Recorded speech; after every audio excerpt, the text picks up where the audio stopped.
All right, so I want to jump in. From my view, it seems that Ukraine has become the 51st state of the United States. We're essentially funding their government. We're keeping their people afloat using U.S. taxpayer money.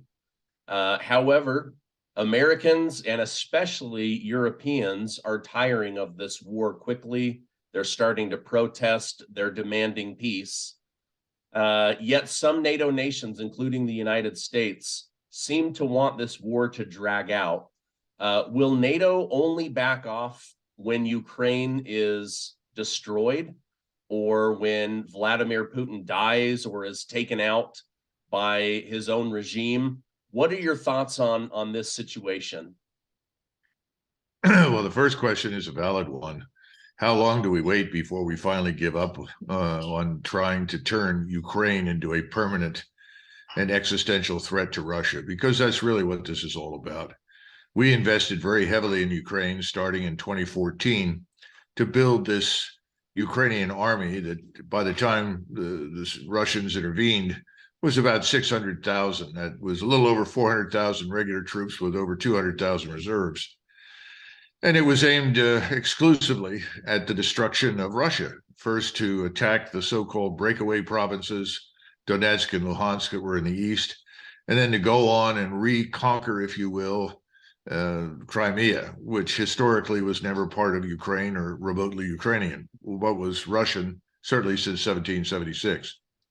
So at any rate, I think to answer the first question is that it's unclear. We know that Washington, London, Paris, and Berlin have essentially sworn to stay the course. That picture, as you point out, is weakening very rapidly in Germany, where it was never popular to begin with. It's also faltering in France. London seems to stick with it, although I'm beginning to see some evidence of the truth getting through the British media to the British public. Not much, but some. The other country that seems unalterably opposed to ending this is Norway. I have still not figured out why the Norwegians are so bent on the destruction of Russia, but apparently they've signed on for this.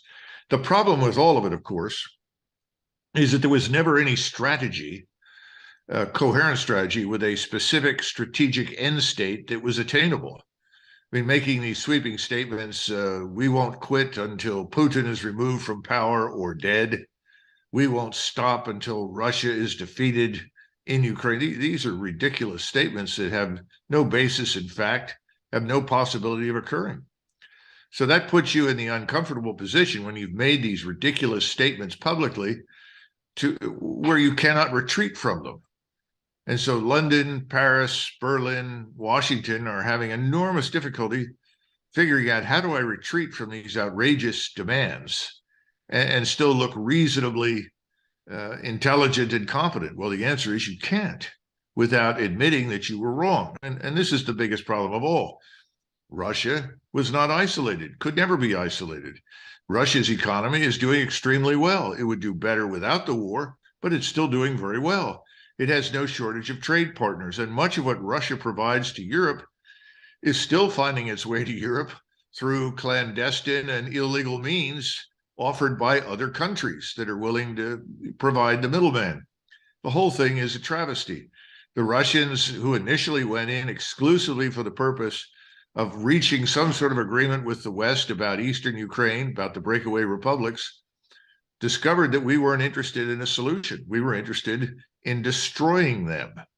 And so they have now mobilized. They've built this enormous force. They're poised to attack. The Ukrainians are falling apart. The question is, what are we going to do? And I think we're not going to do anything until the Russians are probably just across the river from Kiev in great numbers, prepared to cross the Dnieper River and go west. I wish it weren't so, but I think that's where we are. The Russians are going to have to make it unambiguously clear that our outrageous demands make no sense. And at that point, there's a real chance that the Europeans will diverge from us, because Europe is really being hurt by this war. Everybody in the West is being hurt, but the Europeans most of all. Their economies, their populations have no interest whatsoever in going to war with Russia. If you look at the polling data, they're overwhelmingly for a negotiated settlement. So the bottom line is, how long does this last? It lasts until the Europeans really can't stand it anymore. And we begin to see some European governments fall. We've already seen things change in Italy. Mr. Macron's position is not that strong, but the real weak link at this point is Berlin. And one wonders how much longer Mr. Scholz can hold on to his job. We have, what, 50,000 protesters in Berlin over the weekend against the war. Somebody said, well, there were still 10,000 that came out to support the war. Well, I think that's a good demonstration of just where we are. So once Berlin falters, and I think it will, because the German people just don't buy it any longer, then the world will change. And when Berlin decides to diverge, other European states will fall in line, and everyone will say enough is enough. We got to come to an arrangement. And all wars in Europe, at least for the last 500 to 1,000 years, have been settled with some sort of territorial adjustment, an exchange of land, and so forth. So that's what's got to happen. But again, neutrality for whatever remains of Ukraine, and that's a good question right now. We don't know what will remain of it, because more than 10 million Ukrainians have left. There were already 2 million working in the EU before the 10 million left the country. All the Ukrainians that are being interviewed as they came out of Ukraine have all said, we will never go back.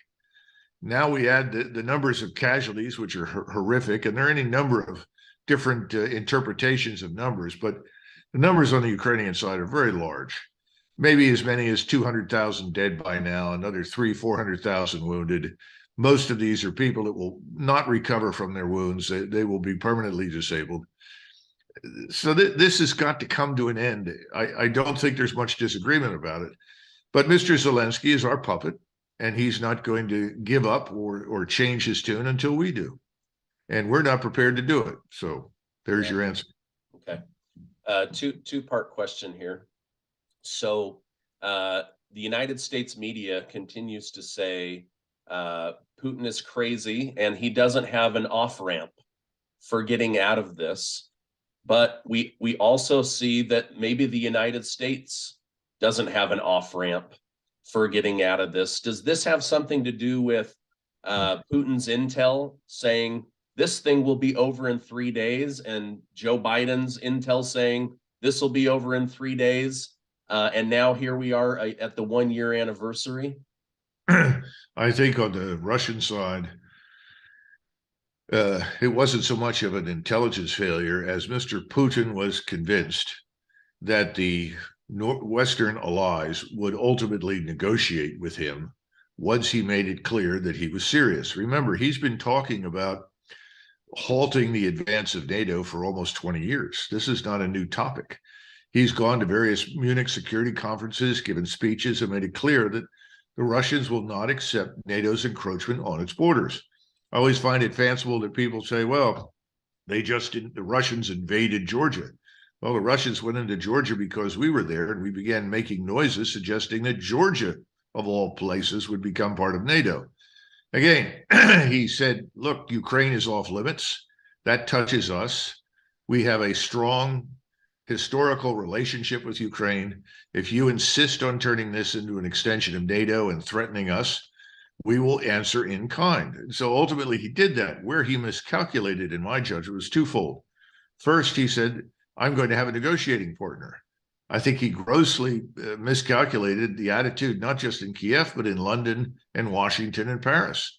But remember, this is also the same man who was unaware that we had lied to him during the Minsk Accords. Remember, the Minsk Accords were designed to address most of these concerns.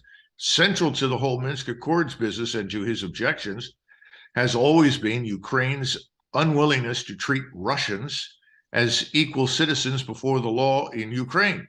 Instead, they've said, either you convert and become Ukrainian, you abandon your language, your culture, and identity, or you can't stay.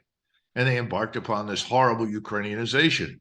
And the two republics were taken under fire. And they began lobbing artillery into those areas almost immediately after the coup in Ukraine in 2014. So they killed 14,000 people in that area long before Mr. Putin ever intervened. So his point is very valid.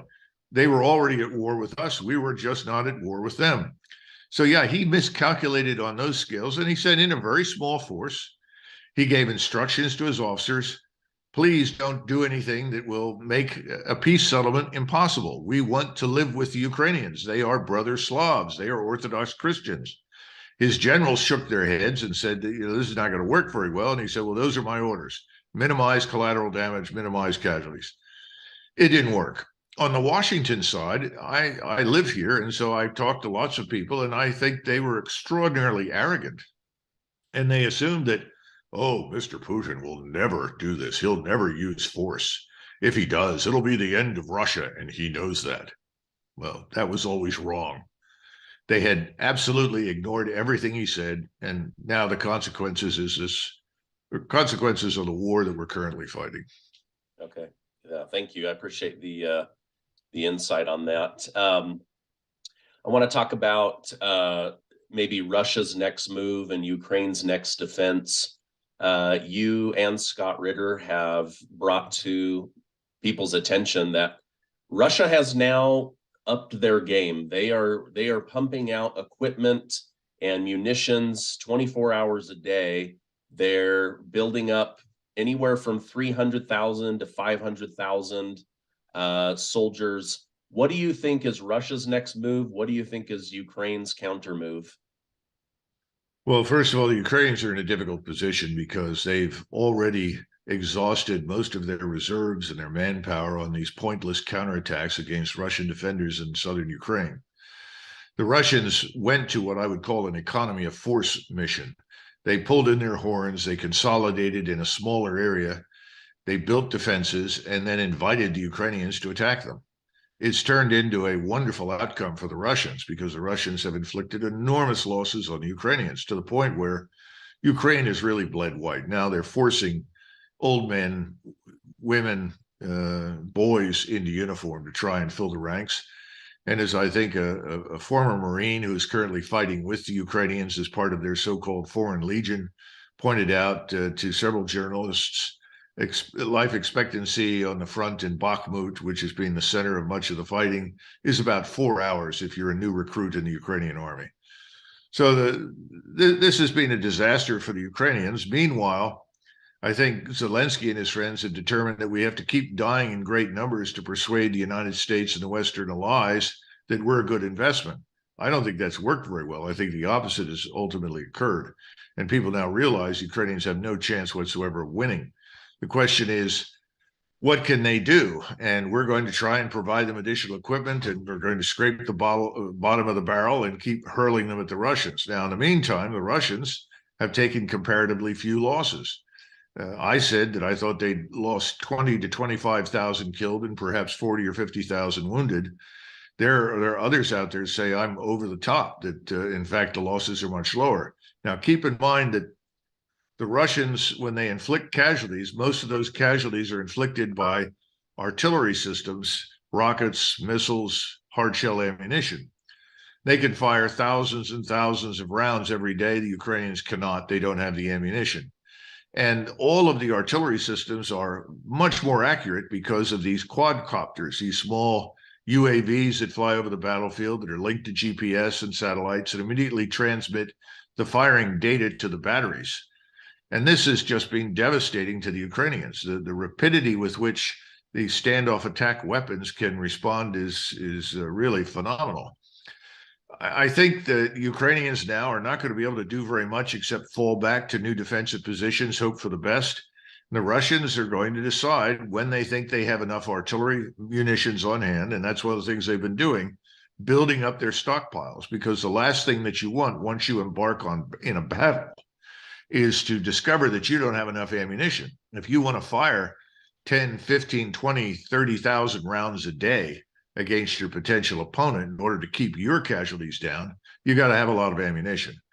So I think there's been a pause in January, not a pause on the battlefield, but with the senior officers said, wait a minute, we're not sure we have enough ammunition for what we want to do in the future.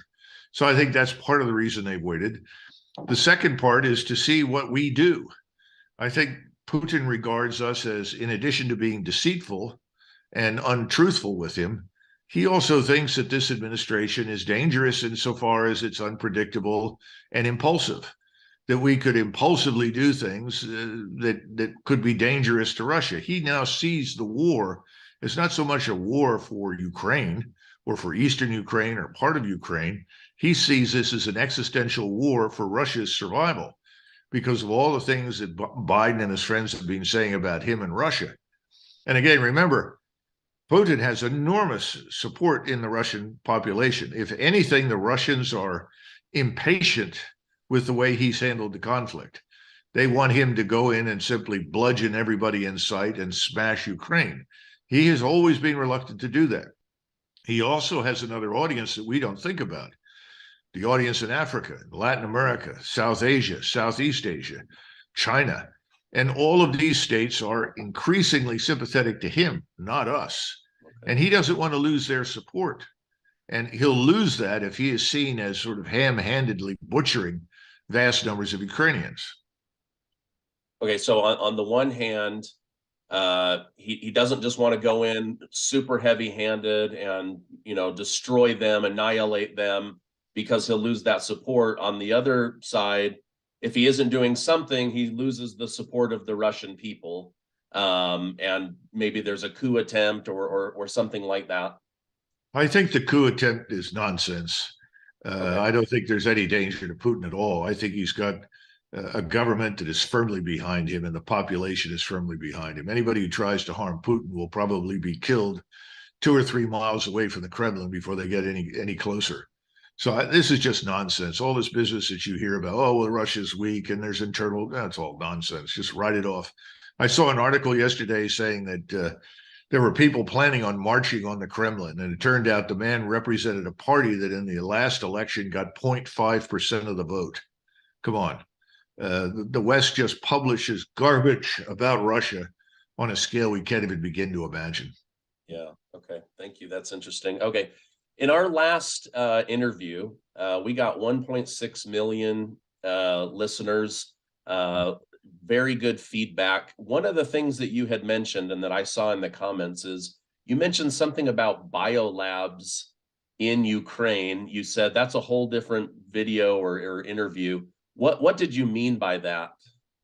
Well, there was something in the neighborhood of 25 or 26 biological laboratories in Ukraine, many of them in very close proximity to Belarus and the Russian border. Some of those have been taken over, obviously, by the Russians. They've gone in there, they've gotten control of what was there. There's a lot of evidence, I'm told, for work on biowarfare, even genetic work that was designed to target Slavic peoples, specifically the Slavic population in Russia. This is very disturbing stuff. We don't allow this in the United States. It's against the law. But we have been involved in similar laboratories in China and overseas.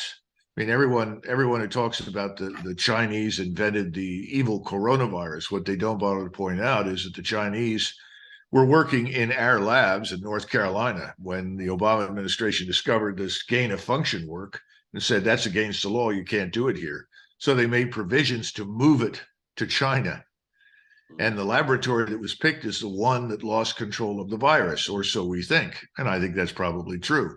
And we also knew that it was not a level 4 lab, contrary to popular belief, that there were no level 4 labs available in China. The best that could be hoped for was level 3, but we went ahead anyway. We paid for the research and sent the scientists over there. We have a similar situation in Ukraine. It's the Wild West. And has been for some time, hopelessly corrupt. You can get just about anything you want for money. For instance, we know there are between 50 and 60,000 Ukrainian children that have gone missing since this war began.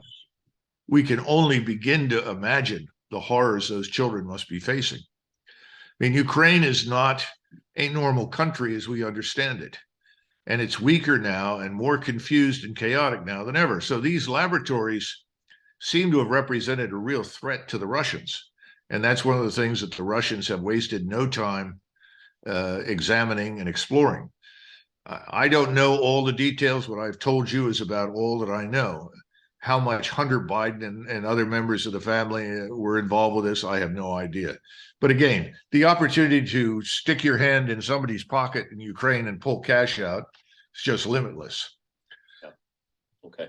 Yeah, I remember Victoria Nuland testifying under oath within the last few months, and Senator Marco Rubio kind of set her up saying, okay, so these do exist, but if something were to leak out of them or go wrong, that would be Russia's fault, right? Like immediately setting Russia up, even though they're, keeping that information under lock and key heavily. Yeah, listen, all of these people have been economical with the truth from the very beginning. Almost nothing that the American people in the West have been told about this war is accurate.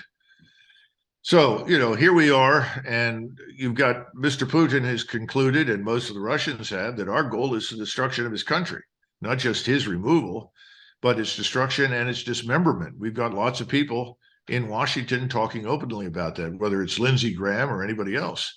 Remember, Russia is rich in resources. There are lots of people who would like to get involved with it and rape the place and take whatever they can and profit from it. This is essentially the environment in which Putin rose to the presidency. When he came to the presidency, Russia was prostrate. It was lying on its back, being butchered by everyone in sight. Many of those people are now in New York City and London. And Putin either booted them out or they left before they could be arrested and punished. This is an ugly story. There are reasons why these things are happening, and most of them have nothing to do with liberal democracy or our supposed values, whatever they are, since we continually ignore international law whenever it suits us.